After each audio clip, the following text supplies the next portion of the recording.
2026-27च्या 11वीच्या online प्रवेश प्रक्रियेला सुरुवात झालेली आहे.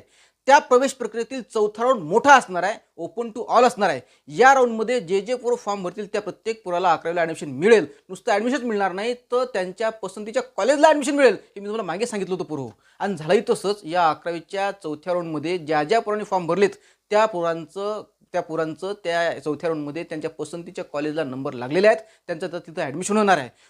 आता तुम्हाला काय करायचं आहे, तर या चौथ्या राऊंडच्या यादीतील प्रवेशानुसार तुम्हाला तुमच्या पसंतीचं कॉलेज मिळालेलं आहे. आता त्या कॉलेजमध्ये जाऊन तुम्ही तिथं तुमचा प्रवेश निश्चित करायचा आहे, तुमचं ॲडमिशन निश्चित करायचं आहे. त्यासाठी तुम्ही जो फॉर्म भरला होता ऑनलाईनचा, तो फॉर्म सोबत ठेवायचा आहे. एक कॅप रेडर काढायचा आहे आणि सोबतच तुमच्या 10वीच्या मार्कशीटची, TCची याचे 2-2 झेरॉक्स, तुमच्या आधार कार्डचे 2 झेरॉक्स आणि तुमच्या जातीच्या दाखल्याचे 2 झेरॉक्स, हे सगळे कागदपत्र सोबत ठेवायचे आहेत. आणि एक पासपोर्ट साईज फोटो सोबत ठेवायचा आहे. हे सगळे कागदपत्र सोबत घेऊन जायचं आहे आणि आपल्या कॉलेज जाऊन तिथं ॲडमिशन घ्यायचं आहे. तुमचं ॲडमिशन निश्चित झालं म्हणजे तुम्ही पुढील शिक्षणासाठी मोकळे.